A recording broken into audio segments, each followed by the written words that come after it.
পরম প্রেমময় শ্রী শ্রী ঠাকুরের আতুল রাঙা চরণে জানালাম শতকোটি প্রণাম। আমার ভক্তপ্রাণদাতা সকল ভাই বোন মাকে জানালাম জয়গুরু। আশা করব আপনারা সকলে খুব ভালো আছেন, সুস্থ আছেন। যুগপুরুষোত্তম শ্রী শ্রী অনুকূল ঠাকুর সন্তানকে কিভাবে লালন পালন করতে হয় তার বিধান দিয়েছেন, সেই বিধানগুলোই আজকে জেনে নেব। একটি সন্তান যখন জন্মগ্রহণ করেন তখন সে একটি মাটির তালের মতন থাকে। তাকে যেভাবে লালন পালন করব বা করা হয় সে সেরমভাবেই কিন্তু মানুষ হয়। একটা মা 10 মাস 10 দিন একটা সন্তানকে গর্ভে ধারণ করে, তারপরে সেই সন্তানকে পৃথিবীর আলো দেখায়।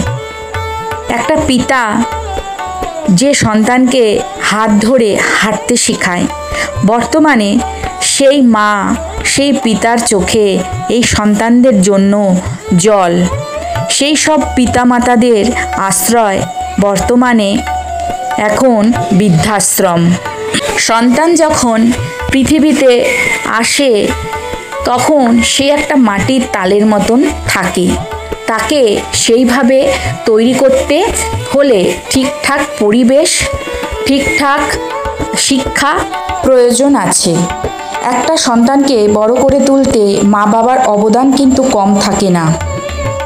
অনেক পরিবার আছে এমন যাদের অভাবের সংসার, হয়তো একবেলা জোটে, হয়তো একবেলা জোটে না। সন্তানের ক্ষুধা নিবারণের জন্য সেই মাতা পিতা নিজের মুখের অন্ন সেই সন্তানের মুখে তুলে দেয়। বুকের রক্ত পাঁজর দিয়ে সেই সন্তানকে বড় করে তোলে। সন্তান যখন বড় হয়, যখন নিজের পায়ে দাঁড়ায়, চাকরি বাকরি করে, সেই সময় তাদের কলিগদের কাছে মাতা পিতার পরিচয় দিতে লজ্জা বোধ করে। তখন তারা ভুলে যায় যে তাদের বড় করার পিছনে মা বাবার কতটা অবদান আছে। সে সমস্ত কিছু ভুলে গিয়ে সেই সমস্ত মাতা পিতাকে বৃদ্ধাশ্রমে পাঠিয়ে দেয়। সেই মাতা পিতার চোখের জল, সেই মাতা পিতার দুঃখ কষ্ট, সে সমস্ত নিয়ে তাদের চিন্তা করবার সময় হয় না। এমন অনেক পরিবার আছে তারা তাদের সন্তানকে বড় করে তোলার জন্য, মানুষের মতন মানুষ করে তোলার জন্য, নিজের পায়ে দাঁড়ানোর জন্য নিজের শেষ পুঁজিটুকুও সন্তানদের পিছনে শেষ করে দেয়।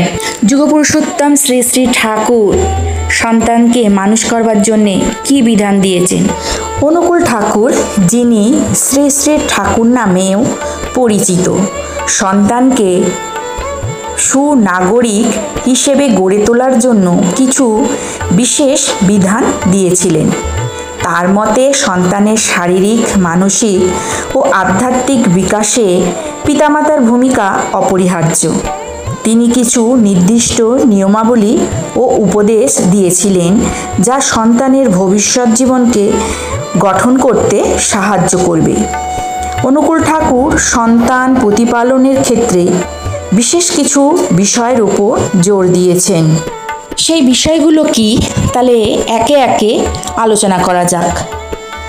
অনুকূল ঠাকুর বিশ্বাস করতেন যে সন্তানের চরিত্র গঠনে সঙ্গ খুবই গুরুত্বপূর্ণ।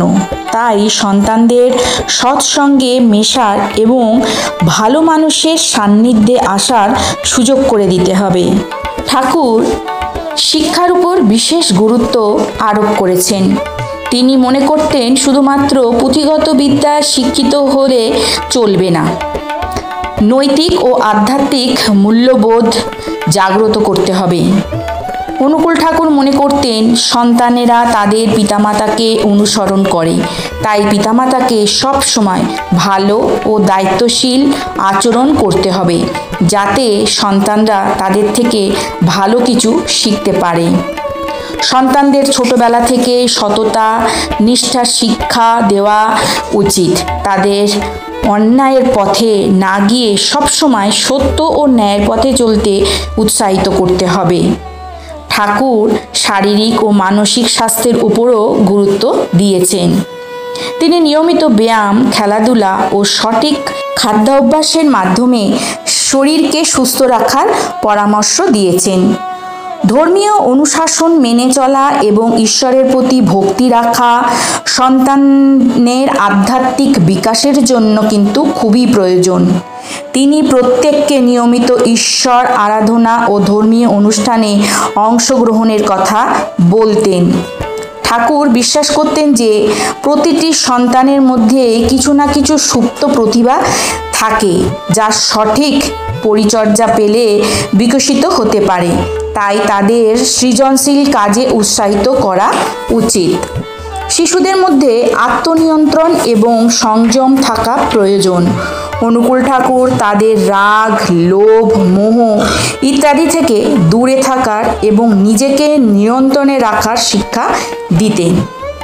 সংক্ষেপে, ঠাকুর সন্তানকে সুনাগরিক হিসেবে গড়ে তোলার জন্য শিক্ষা, সঙ্গ, আদর্শ আচরণ, ধর্মীয় অনুশাসন, শারীরিক ও মানসিক স্বাস্থ্য, সৃজনশীলতা এবং আত্মনিয়ন্ত্রণ এই বিষয়গুলোর উপর জোর দিয়েছেন।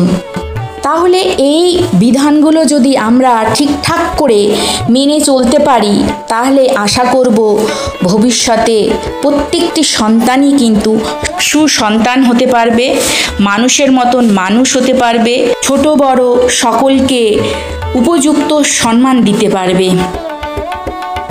আজকের মতন ভিডিওটা এখানেই শেষ করছি। আশা করব আজকের ভিডিওটা আপনাদের ভালো লাগবে। আর যদি ভালো লাগে তাহলে অতি অবশ্যই একটা করে লাইক করবেন, কমেন্ট করবেন, বেশি বেশি করে শেয়ার করবেন, যাতে আরও 5 জন উপকৃত হন। আর যারা এখনও আমার চ্যানেলটা সাবস্ক্রাইব করেননি, তারা আমার চ্যানেলটা সাবস্ক্রাইব করে নেবেন। তাহলে এরম ধরনের ভিডিও আপনারা কিন্তু আরও দেখতে পারবেন। তাহলে আজকের মতন চলি, কালকে আবারও একটা নতুন ভিডিও নিয়ে হাজির হবার চেষ্টা করব। সবাই কিন্তু ভালো থাকবেন, সুস্থ থাকবেন, অতি অবশ্যই কিন্তু সাবধানে থাকবেন। জয় গুরু।